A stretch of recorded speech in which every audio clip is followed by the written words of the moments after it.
क्या यूपी में छोटे दल बीजेपी को वापस सत्ता में लाएंगे? देखिए एबीपी न्यूज का अवार्ड विनिंग शो परिवर्तन अभिज्ञान प्रकाश के साथ।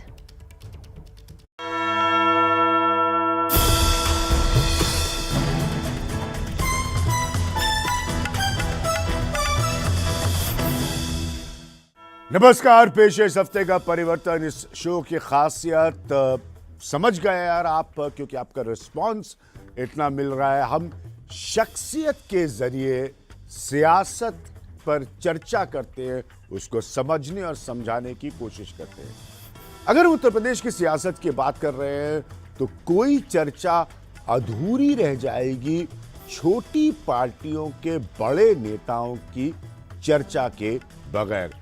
तो इन छोटी पार्टियों के बड़े प्रभाव को समझने के लिए अतीत में जाना बहुत जरूरी है, क्योंकि जातिगत राजनीति का उत्तर प्रदेश का एक बड़ा लंबा और पुराना इतिहास है और उसमें बहुत बड़े बदलाव नहीं हुए हैं। मेरी ये जो किताब है फ्रॉम लखनऊ टू ल्यूटन्स, इसमें बहुत गंभीरता से जिक्र है इन जातिगत पहलुओं का। ये किताब इस बारे में है कि उत्तर प्रदेश क्यों कई मायनों में पिछड़ा रह गया। इसमें खासतौर पर 2 अध्याय हैं। एक को मैंने कहा है द कास्ट क्रंच और एक को कहा है the growth and growth of caste. तो ये जो किताब है मेरे हाथ में, मेरी अपनी किताब, ये उस पूरी मसले पर, उस पूरे अध्याय पर चर्चा करती है जो जातिगत राजनीति से और उसका जो आधार बना हुआ है उससे जुड़ा है। इसीलिए ये बहुत जरूरी है जानना कि किस तरह से इन पार्टियों का अतीत का एसोसिएशन साथ रहा है बीजेपी के साथ। इस बात का जिक्र मैं पहले कई बार कर चुका हूं कि बीजेपी के बड़े बदलाव और सफलता की कहानी उत्तर प्रदेश में 2014 से शुरू होती है। उसका चेहरा थे नरेंद्र मोदी और रणनीतिकार थे अमित शाह, जिन्हें पार्टी ने महासचिव बनाकर उत्तर प्रदेश भेजा था। उनकी राजनीति का हिस्सा एक सोच से प्रभावित था कि बीजेपी को उसकी पारंपरिक छवि से आगे लेकर जाना है और छोटी पार्टियों को साथ लेकर सोशल इंजीनियरिंग का एक नया प्रयोग करना है, जिससे ये संदेश जाए कि बीजेपी पिछड़ों ओबीसी के भी साथ है। और इसलिए अपने अपने इलाकों में इनका प्रतिनिधित्व करने वाली पार्टियों को साथ लेना है और उन्हें बीजेपी के मंच पर लाना है। ठीक ऐसा ही हुआ। इन पार्टियों के साथ गठबंधन करके और बीजेपी को बड़ी सफलता मिली 2014 से। 2017 के विधानसभा चुनाव में भी 300 से ज्यादा बीजेपी को ऐतिहासिक सीटें हासिल हुई। हाल ही में दिल्ली में चुनाव से पहले इन दलों की एक बैठक हुई जिसमें अमित शाह और जेपी नड्डा भी मौजूद थे। ये तस्वीरें दिखाने के लिए कि गठबंधन के सभी साथी अभी भी मजबूती से बीजेपी के साथ हैं। अगर इन छोटी पार्टियों के गठबंधन के हाल के सालों के अतीत में झांक कर देखें तो सबसे प्रमुख चेहरा उभरकर अनुप्रिया पटेल का आता है, जो कि सोनेलाल पटेल की बेटी हैं और युवा चेहरा है। उनका अपना दल करीब 40 से 50 सीटों पर अपने इलाके पूर्वांचल में असर डालता है। हालांकि उनके अपने घर में ही दरार है और उनकी मां कृष्णा पटेल अपना दल के बनाकर समाजवादी पार्टी के साथ है, लेकिन अनुप्रिया पटेल बीजेपी के साथ ही रही है और आखिरकार केंद्रीय मंत्री भी बनी है। दूसरा बड़ा नाम इस गठबंधन का यूपी की बीजेपी की राजनीति का है डॉक्टर संजय निषाद। वो एक होम्योपैथी के डॉक्टर हैं जो गोरखपुर से आते हैं। उनकी निषाद पार्टी का असर तकरीबन 50 सीटों पर है पूर्वांचल में, लेकिन उनका रिश्ता बीजेपी के अनुप्रिया पटेल वाली मजबूती का नहीं रहा है। और बहुत बड़ी राजनीतिक घटना तब हुई जब उत्तर प्रदेश में 2018 में हुए लोकसभा के उपचुनाव में निषाद पार्टी ने बीजेपी को हरा दिया। ये उपचुनाव इसलिए हुए थे क्योंकि इस सीट से सांसद योगी आदित्यनाथ थे, जो प्रदेश के मुख्यमंत्री बन चुके थे। इसमें एक समय में बीजेपी के साथ रहे बड़ा नाम ओम प्रकाश राजभर का भी है, लेकिन एक ऐसा समय आया बीजेपी के साथ उनके टकराव का कि आखिरकार बीजेपी के साथ उनका रिश्ता ही टूट गया और विपक्ष में बीजेपी को हराने के लिए अब वो अखिलेश यादव के साथ खड़े हैं।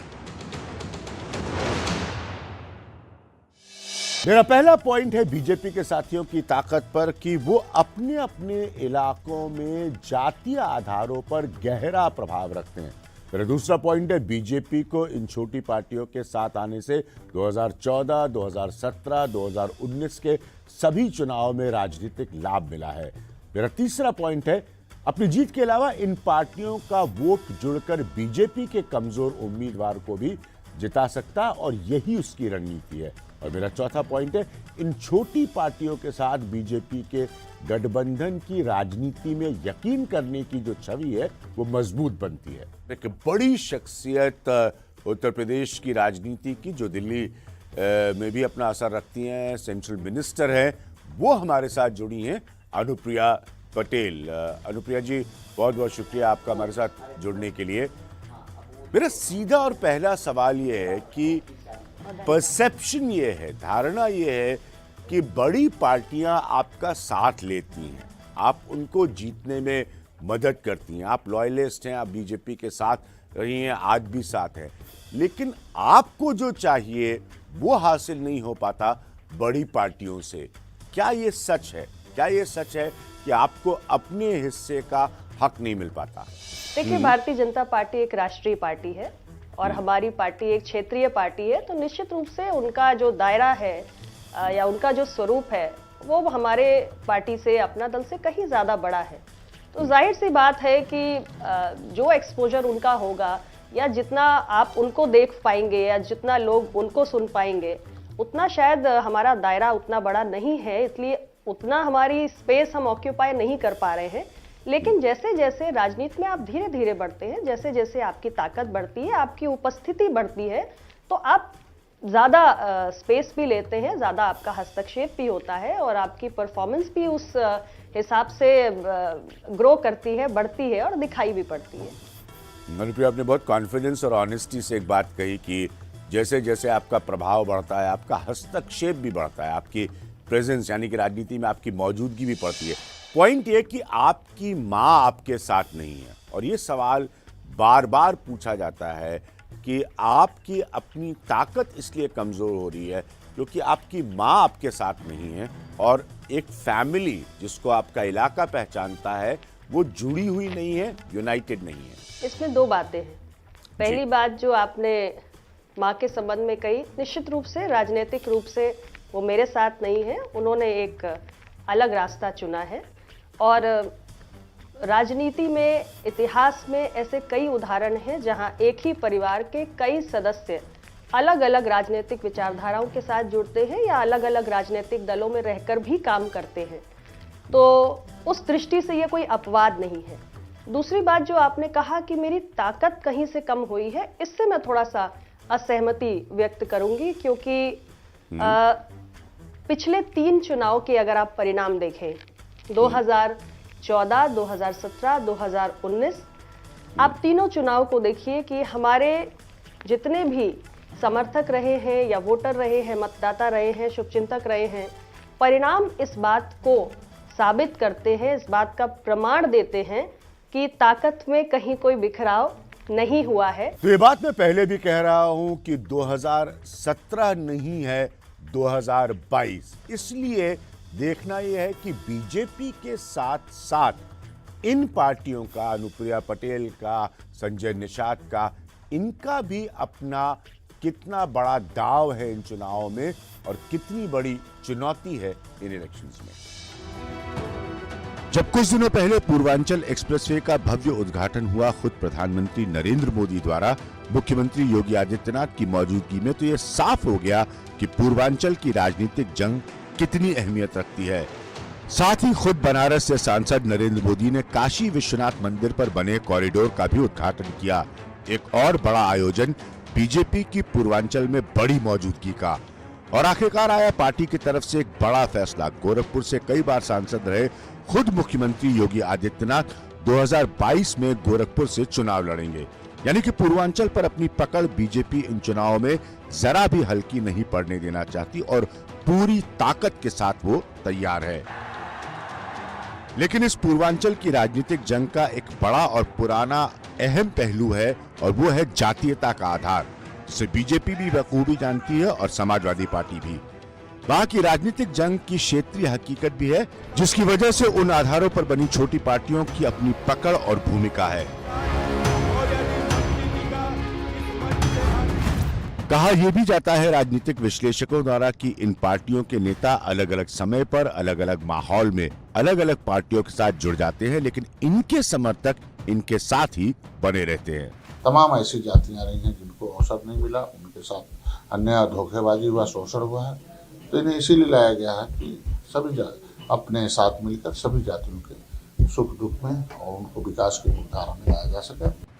तो आप समझ सकते हैं कि इन चुनाव में अगर हम पूर्वांचल की राजनीतिक गहराइयों को देखें तो अनुप्रिया पटेल से लेकर संजय निषाद तक की भूमिका कितनी अहम हो जाती है भारतीय जनता पार्टी के लिए।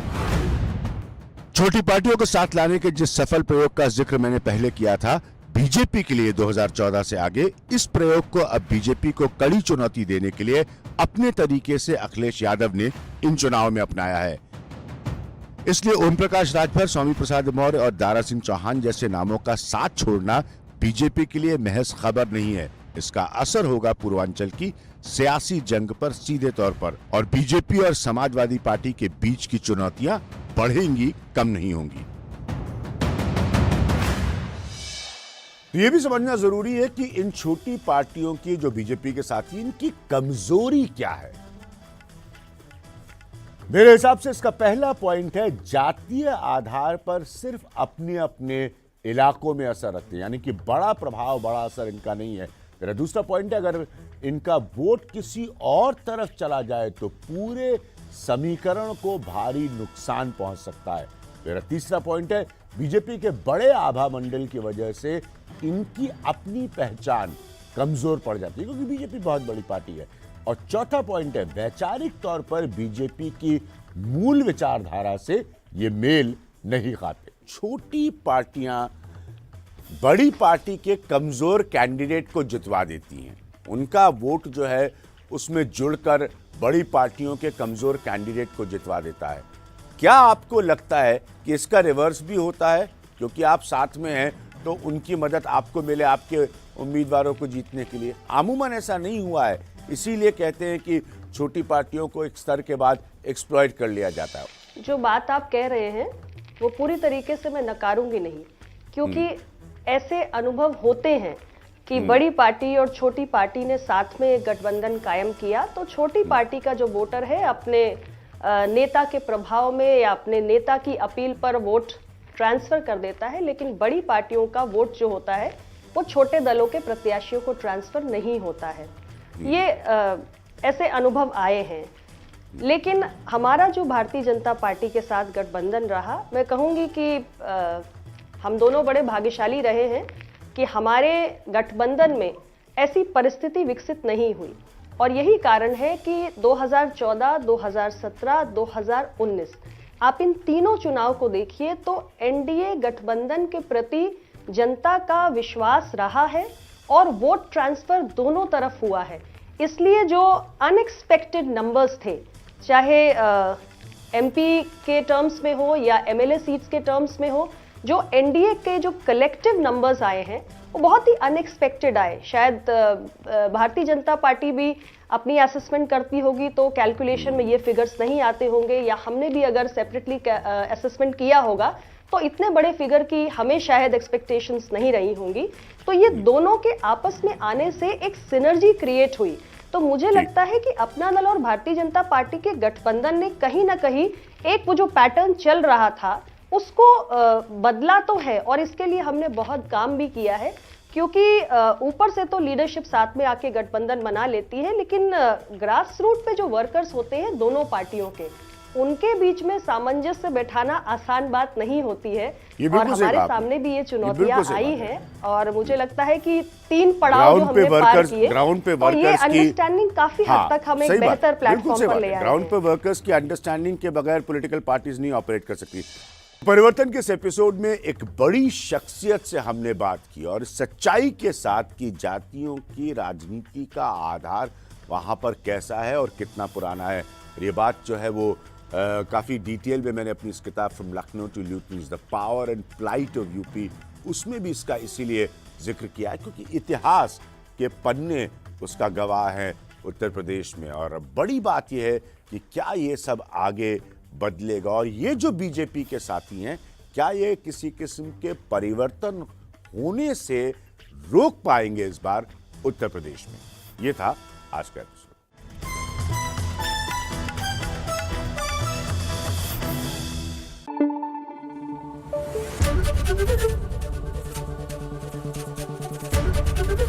एबीपी न्यूज आपको रखे आगे।